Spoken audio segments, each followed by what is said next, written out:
As I unlocked the front door and stepped inside, a strange feeling crept over me. Something was off. The air felt different, almost disturbed. I glanced around, my eyes scanning the familiar living room. At first, everything seemed normal, but as I looked closer, I noticed subtle changes. The curtains were slightly open, even though I had shut them tight before leaving. The TV remote, usually kept in its case, lay neatly on the table. My heart pounded. I had been away for a week. Someone had been here. But who? And why did everything seem rearranged? I walked into the kitchen, my unease growing. The refrigerator door was not closed properly. When I pulled it open, I saw that some food was missing.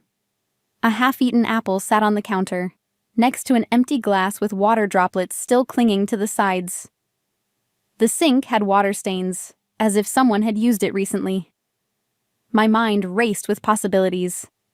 Had my husband let someone stay here? Or was it worse? Had a stranger broken in?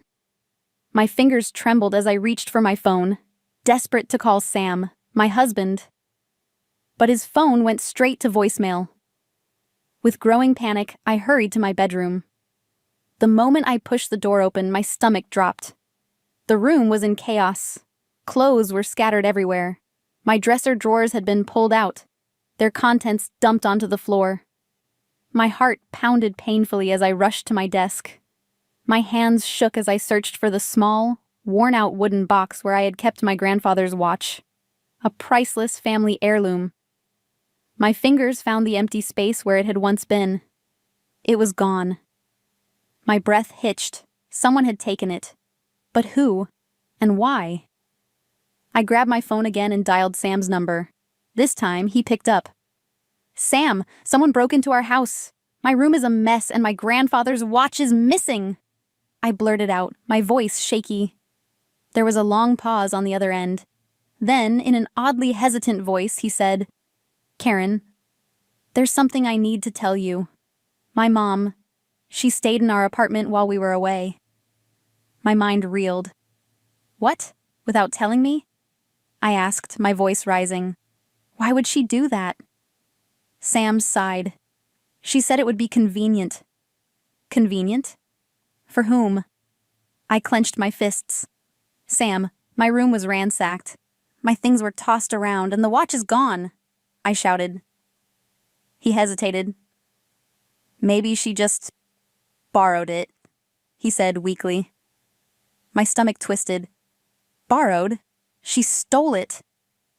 I couldn't believe what I was hearing. How could he defend her? My grandfather had given me that watch, telling me to keep it safe. It wasn't just a watch. It was a memory, a legacy. And now it was gone. I felt anger and betrayal burning inside me. I had to confront her. I had to know the truth. I didn't wait for Sam to come home. Instead, I stormed out of the apartment and drove straight to my mother-in-law's house. When she opened the door, she looked surprised but not guilty. "Oh, Karen," she said with a smile. "You're back." My voice was cold. "Where is it?" Her smile faltered. "Where's what, dear?" she asked, feigning innocence. I stepped inside without waiting for an invitation. "My watch, the one from my grandfather. The one that was in my room before you stayed there," I said, watching her closely. She waved a hand dismissively. "Oh, that old thing?" My chest tightened. "Yes, that old thing. It's priceless to me. Where is it?" I demanded. She sighed dramatically. "Oh, Karen, you always overreact. I just borrowed it. It looked so old and dusty. I thought I'd clean it up for you." I narrowed my eyes. "Clean it up?" I repeated, not believing a word. She avoided my gaze. "Well, I might have taken it to a pawn shop to see if it was worth anything, just out of curiosity." My heart stopped. "You sold it?" I whispered. She smiled. "Don't be so dramatic. It's just a watch, Karen." "Just a watch?" My blood boiled. "That watch is worth over $20,000, I snapped. Her eyes widened for a fraction of a second before she quickly masked her expression. "Oh, really? Well, I had no idea," she said with an airy laugh. My hands clenched. "Where is it now?" She shrugged. "I sold it already." The room spun. I felt sick. "You stole from me," I said through gritted teeth. She rolled her eyes. "Don't be so sensitive. We're family. Families share." Rage surged through me. "This is theft. You had no right." I pulled out my phone. Her expression finally changed. "Wait. Wait!" "No need to call the police," she said, her voice suddenly high-pitched. "I can get the money back." I stared at her in disbelief. "How?" "You spent it, didn't you?" She bit her lip. "Well, most of it." My stomach twisted. "You lied, stole, and now you're broke?" She crossed her arms. "Karen, be reasonable. You're making a big deal out of nothing." My finger hovered over the call button. "I am done forgiving you. You crossed a line and you will face the consequences." I pressed the call button. "Hello, police?" Sam arrived just as the police did. His face was pale. "Karen, please don't do this," he pleaded. His mother clung to him. "Your wife is turning on us, over a silly watch." Sam turned to me. "Karen, is this really necessary?" My heart ached. Even now he was protecting her. Not me, not our marriage, just her. I looked him in the eye. "Yes, it is.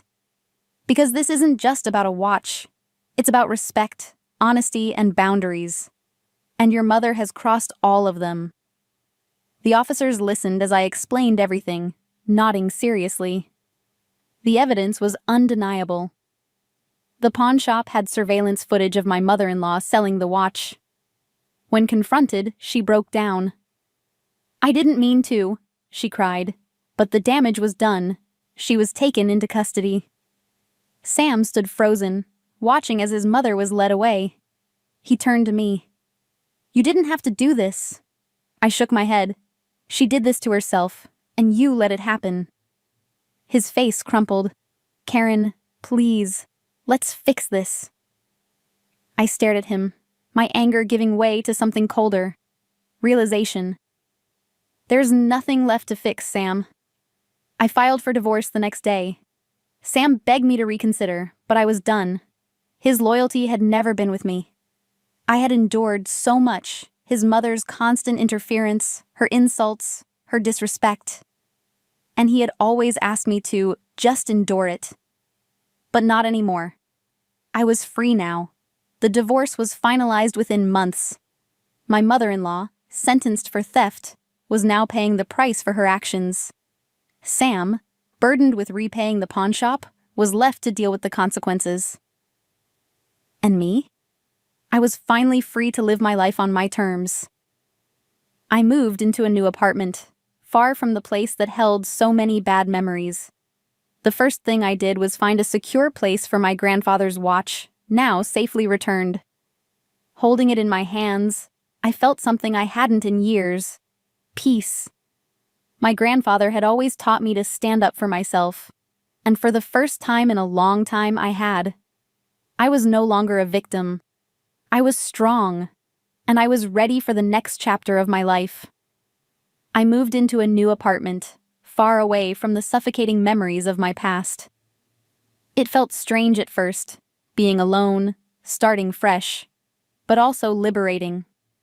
For the first time in years, I wasn't walking on eggshells, waiting for someone to undermine my choices. My grandfather's watch, now safely back in my possession, sat in a secure case in my bedroom. Every time I looked at it, I felt reassured. It wasn't just about the watch, it was about reclaiming my life. I had endured manipulation, betrayal, and loss, but I had emerged stronger. I had finally chosen myself. Adjusting to my new life wasn't easy, but I took small steps. I started focusing on things I had neglected: my hobbies, my friends, my happiness. I enrolled in a cooking class, something I had always wanted to do but never had time for. I took morning walks, breathing in the fresh air without the weight of constant worry. My job, once a source of stress, became my escape. With no one belittling me at home, I found new confidence in my work. I no longer had to seek validation. I had learned the hard way that I was enough. One day, I saw Sam at a work event. He looked exhausted, weighed down by his mother's mistakes. He approached me hesitantly. "Karen, I miss you," he admitted, his voice full of regret. I looked at him, but I felt nothing. No anger, no longing, just peace. "Sam, you didn't miss me," I said gently. "You missed the version of me who tolerated everything." He lowered his gaze. "I made a mistake." I smiled sadly. "Yes, you did. And I hope you learn from it." For the first time, I walked away without looking back. I was truly free. As I sat in my apartment that evening, sipping tea by the window, I thought about my journey. I had once been trapped in a life that demanded my silence, my endurance, my compromise. But I had fought back. I had stood up for myself, even when it was difficult. And now, I was stepping into a future built on my own terms. No more apologies. No more waiting for someone to see my worth. I was enough, just as I was. My grandfather's watch ticked softly in the background, a quiet reminder that time moves forward. And so would I.